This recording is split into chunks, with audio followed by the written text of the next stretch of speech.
గత 3 రోజులుగా కొన్ని ప్రశ్నలు మీకు సంధిస్తున్నారు. మీ పైన కొంత దాడి కూడా చేస్తున్నారు. గతంలో మీరు వేరు సందర్భాల్లో మీరు ఏదైతే మాట్లాడారో అవన్నీ కూడా తీసుకొచ్చి ఇప్పుడు రన్ చేస్తున్నారు. అవన్నీ మీ దృష్టికి వచ్చాయా? మొన్న మీరు ప్లే చేసినప్పుడు చూసాను అనుకుంటా, మీదో వేరే ఛానల్లోనో అతను చేసిన తప్పుకి సారీ చెప్పకుండా, చేసిన తప్పుకి నోరు మూసుకొని ఉండకుండా మళ్ళీ తన పేజ్లో నావి డాన్స్లు కానీ, నేను పాడిన పాటలు కానీ, లేదా అసెంబ్లీలో జరిగిన ఇన్సిడెంట్స్ కానీ అన్నీ చిన్న బిట్లు కట్ చేసి యాడ్ చేసి దాన్ని పోస్ట్ చేశాడు. అంటే ఏం చెప్పాలనుకున్నాడో నాకు అర్థం కావట్లా. దానికి కూడా నేను ఒక క్లారిటీ ఇవ్వాలనుకుంటున్నా. ఆయన చూపించిన దాంట్లో శేఖర్ మాస్టర్ గారు నేను చిరంజీవి గారి 150వ సినిమాకి డాన్స్ వేసిన వీడియో వేశాడు.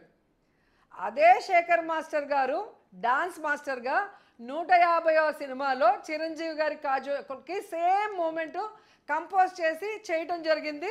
స్క్రీన్లో చిరంజీవి గారు కాజోల్ గారు కూడా చేశారు. మరి నేను శేఖర్ గారు డాన్స్ వేసినప్పుడు అది బూత్ అయితే, చిరంజీవి గారు కాజోల్ చేసింది కూడా బూతే కదా. మరి వాళ్ళు చేస్తే అది సినిమా, మేము ఈవెంట్లో చేస్తే అది బూత్ ఎలా అవుతుంది? నాకు చెప్పాల్సిన అవసరం ఉంది. రెండవది, నా 3వ సినిమా సీతారత్నం గారి అబ్బాయి, అది సూపర్ డూపర్ హిట్.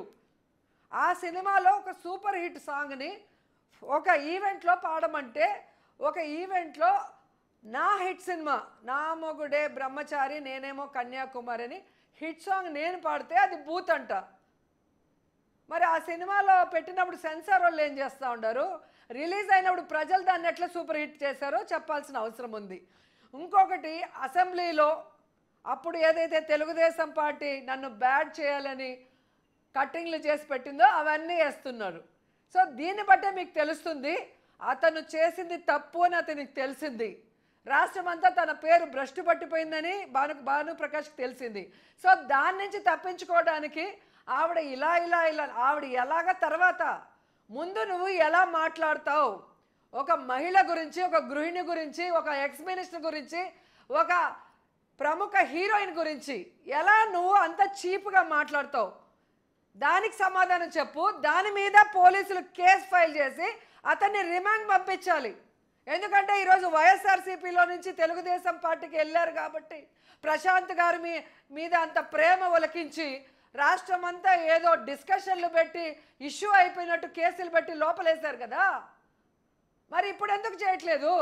మీ పార్టీలో ఉంటేనే మహిళలు, పక్క పార్టీలో ఉంటే మహిళలు కాదా? మీ పార్టీలో ఉంటేనే మంచోళ్ళు, పక్క పార్టీలో ఉంటే మంచోళ్ళు కాదా? మీతో కలిసి ఉంటే మోడీ గారు దేవుడు, లేకపోతే పిల్లాన్ని చూసుకోవడం చేత కాదు, తల్లిని చూసుకోవడం చేత కాదని మాట్లాడే వ్యక్తులు. మీతో బాగుంటే పవన్ కళ్యాణ్ పవర్ స్టారు, మీతో బాగలేని రోజు అతని గురించి ఎంత నీచంగా ఆంధ్రజ్యోతిలో, ఈనాడులో, టీవీ5లో మీరు ప్రచారాలు చేశారో పవన్ కళ్యాణే సొంతంగా ట్వీట్ చేసి ఏడ్చాడు, మా అమ్మని తిట్టారు, నన్ను తిట్టారు అని చెప్పి. సో వేరే పార్టీలో ఉంటే వాళ్ళని తిడతారు, వాళ్ళ క్యారెక్టర్ గురించి నీచంగా మాట్లాడతారు. మీ పార్టీకి వచ్చే ముందుకి మంచోళ్ళు. 10 ఏళ్ళు మీ పార్టీలో ఉన్నప్పుడు తెలీదా నేను మంచిదాన్నో చెడ్డదాన్నో?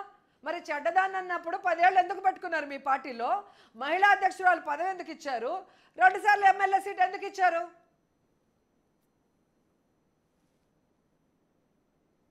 అంటే బేసిక్గా మీరు గతంలో వేరు సందర్భాల్లో లోకేష్ గారి గురించి, చంద్రబాబు గారి గురించి, పవన్ కళ్యాణ్ గారి గురించి ఇట్లా నాయకులందరిని ఉద్దేశించి మీ నోటి నుంచి వచ్చిన భాష పైన వాళ్ళు అభ్యంతరం వ్యక్తం చేస్తున్నారు. ఆ రోజుల్లో ఇష్టం వచ్చినట్టు ఆవిడ మాట్లాడింది, తిట్టింది.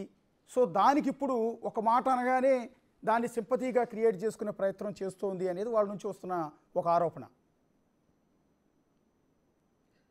నేను ఏ రోజైతే తెలుగుదేశం పార్టీ నుంచి బయటకు వచ్చానో ఆ రోజు నుంచి నా మీద కక్ష సాధింపులు స్టార్ట్ చేశారు.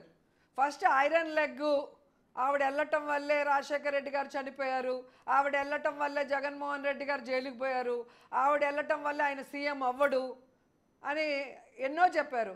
మరి 1998-99 ఎలక్షన్స్లో రాష్ట్రమంతా 28 రోజులు నేను తిరిగి ప్రచారం చేశా. అప్పుడు చంద్రబాబు నాయుడు సీఎం అవ్వలేదా? నన్ను రాజకీయాల్లోకి తీసుకొచ్చిన నా గురువు శివప్రసాద్ గారికి ప్రచారానికి ఫస్ట్ వచ్చా, చంద్రబాబు నాయుడుతో సహా సత్యవేడు.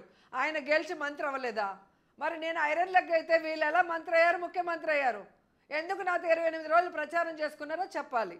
తర్వాత వాళ్ళు ఏ విధంగా నన్ను అసెంబ్లీలో రూల్స్కి విరుద్ధంగా, ఈ దేశంలో ఏ రాష్ట్రంలో ఏ మహిళా ఎమ్మెల్యేని కూడా సస్పెండ్ చేయనటువంటి విధంగా కారణం లేకుండా రూల్స్కి విరుద్ధంగా 1 year సస్పెండ్ చేశారు. కక్ష సాధింపు కోసం కాదా?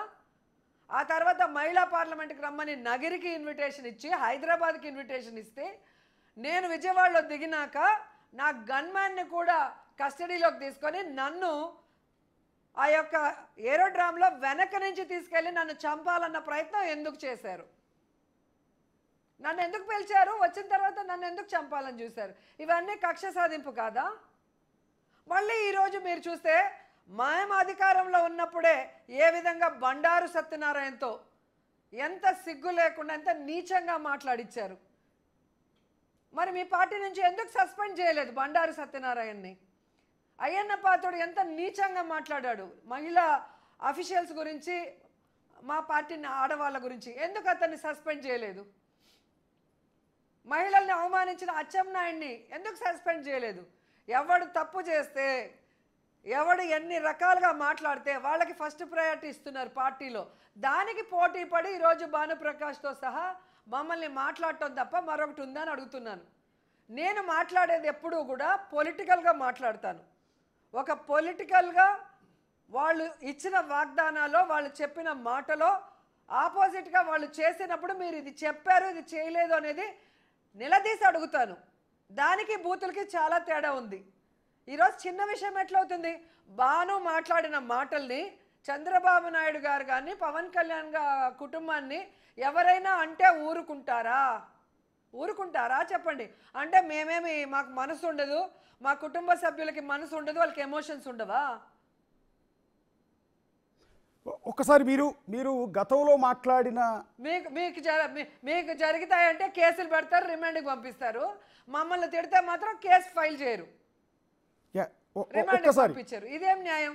ఒక్కసారి రోజా గారు, మీరు గతంలో మాట్లాడిన కొన్ని వీడియోల్ని టీడీపీ సర్క్యులేట్ చేస్తుంది, సోషల్ మీడియాలో పోస్ట్ చేస్తున్నారని చెప్పాను. ఒక వీడియో ప్లే చేస్తాను సార్. అవి కాదు వాళ్ళ, ఒక్కసారి ప్లే చేయండి. మంది, కొన్ని కోట్ల మంది ఉన్నారు. ఎవడో పిల్ల పిత్రేగాడు, పెద్ద పిత్రేగాడు. హెరిటేజ్ ఐస్ క్రీమ్తో నోరు నిండిపోయిందా?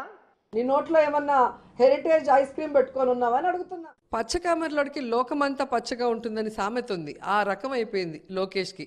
ఎందుకంటే వాళ్ళ నాన్న ముఖ్యమంత్రిగా ఉన్నప్పుడు వాళ్ళ నాన్న సంతకాలు చేస్తే వీడు సూట్ కేసులు కలెక్ట్ చేసి వాడి పెళ్ళానికి ఇస్తే అది లెక్క పెట్టేసి వాళ్ళ అమ్మకి ఇస్తే వాళ్ళ అమ్మ ఎత్తుకపోయి హెరిటేజ్లో పెడుతుంది.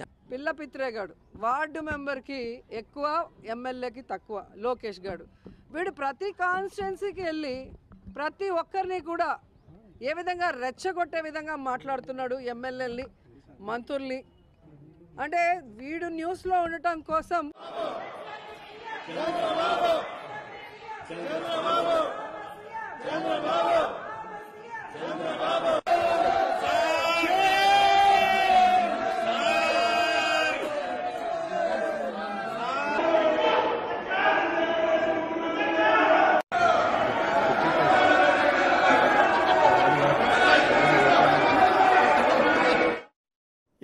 ఎస్ రోజా గారు, కొన్ని వీడియోస్ మాత్రమే ప్లే చేశాను. వీటి గురించి మాట్లాడాలి ఇప్పుడు. ఇందులో మీకేమన్నా ప్లే చేసుకో, నాకు ఇబ్బంది లేదు. ఎన్నైనా ప్లే చేసుకో. ఇప్పుడు 4 ప్లే చేశారు, 4 విషయాల గురించి మాట్లాడదాం. ఓకేనా? అంటే మీరు ప్లే చేసిన దాంట్లో లాస్ట్ది వచ్చి కాల్ మనీ సెక్స్ రాకెట్. ఇది గౌతమ్ సవాంగ్ గారు బయటికి తెచ్చిన ఇష్యూ.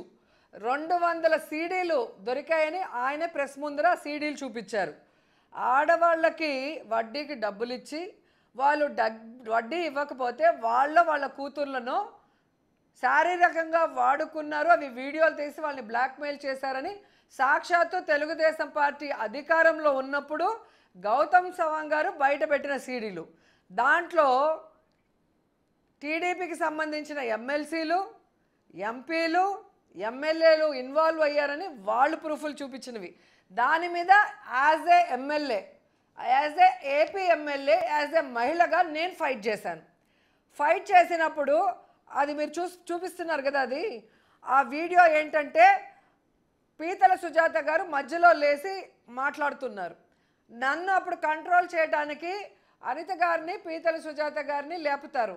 మనం ఏమన్నా మాట్లాడితే ఎస్సీ ఎస్టీలని ఏమన్నా అన్నామని చెప్పి మన మీద కేసు పెట్టడానికి వాళ్ళు ఒక పథకం ప్రకారం చేసేవాళ్ళు. అప్పుడు నేను పేపర్లో టైమ్స్ ఆఫ్ ఇండియాలో అనుకుంటా ప్రకాశం జిల్లాలో చీమకుర్తిలో ఆమె మైనింగ్ మినిస్టర్గా ఉన్నప్పుడు అక్కడున్న మైనింగ్ ఎవరైతే చేస్తున్నారో వాళ్ళ దగ్గర లంచంగా వడ్డానం తీసుకుంది అని పేపర్లో వచ్చింది. అందుకని వడ్డానం మంత్రి నువ్వేంది మాట్లాడేది కూర్చో అన్నాను. అది కాల్మని సెక్స్ రాకెట్లో మహిళలు మోసపోతున్నారు కాబట్టి వాళ్ళ గురించి మాట్లాడుతుంటే చంద్రబాబు నాయుడు మెహర్బానీ కోసం లేచి నన్ను తిట్టింది వాళ్ళ మహిళలు. వాళ్ళకి కనీసం రాష్ట్రంలో మహిళలు అన్యాయం అయిపోతున్నారన్న బాధ లేకపోవడం చాలా బాధాకరం. రెండవది మీరు వేసిన దాంట్లో ఇంకొకటి గుర్తు చేయండి నాకు. అంటే పిల్ల బిత్రేగా లోకేష్ అన్న మాట వాడు వీడు అనటం కావచ్చు, అంటే లోకేష్ గారిని ఉద్దేశించి వాడు పిల్ల బిత్రేగాడు నాకన్నా అవును పిల్ల పిత్రేనే అండి. ఈ రోజుకి నేను దాని మీద స్టాండ్ అయి ఉంటాను. పిల్ల పిత్రేనే. ఎందుకంటే నేను తెలుగుదేశం పార్టీలో మహిళా అధ్యక్షురాలుగా ఉన్నప్పుడు అతను వస్తే ఎవరు పట్టించుకునే వాళ్ళు కూడా కాదు ఆ పార్టీ ఆఫీస్కి. అతన్ని ఎవరు కూడా వెనకపోయే వాళ్ళు కూడా లేదు. ఈరోజు వాళ్ళ నాన్న అతన్ని మంత్రిని చేశాడు కాబట్టి గతంలో విధి లేక ఈరోజు లోకేష్ వెనక్కి వెళ్తున్నారు. ఈ రోజుటికి కూడా మీరు నార్కో అనాలిసిస్ టెస్ట్ చేస్తే తెలుగుదేశం పార్టీ వాళ్ళకి లోకేష్ గురించి వాళ్ళు ఏమనుకుంటున్నారో మీకు స్పష్టంగా వాళ్ళ మనసులో మాటలు తెలుస్తాయి. ఎందుకంటే అతని వల్లే ఈరోజు తెలుగుదేశం పార్టీ భ్రష్టు పట్టిపోతుంది.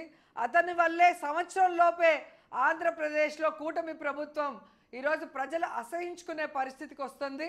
ఎందుకంటే ప్రజలకు చెప్పినవి ఏమీ చేయకుండా రెడ్ బుక్ రాజ్యాంగం అంటూ ఈరోజు తప్పుడు కేసులు పెట్టి ప్రజల్ని లోపలేయటమే కాకుండా వైఎస్ఆర్సీపీ నాయకుల్ని లోపలేయటమే కాకుండా ప్రజల జీవితాలతో చలమకాటు ఆడుతున్నాడు. ముఖ్యంగా 10th క్లాస్ స్టూడెంట్స్ పేపర్లు కరెక్షన్ కూడా సక్రమంగా చేయించలేని దద్దమ్మ మంత్రి. దానివల్ల ఎంతమంది జీవితాలు నాశనం అయిపోయినాయి. అలాగే బాత్రూముల్లో కెమెరాలు పెడితే ఆడపిల్లలు ఏడుస్తూ ధర్నాలు చేస్తే వాళ్ళని కొట్టి ఇండ్లకు పంపించి ఆ కేసు క్లోజ్ చేయించిన దద్దమ్మ మంత్రి అనేది అందరికీ తెలుసు. ఏ రోజు కూడా అతని శాఖలో అతను పని చేయలేదు. మిగతా శాఖల వాళ్ళని పని చేయకుండా ఈరోజు కూటమి ప్రభుత్వానికి చెడ్డ పేరు తెస్తుంది లోకేష్ అనేది అందరికీ తెలుసు.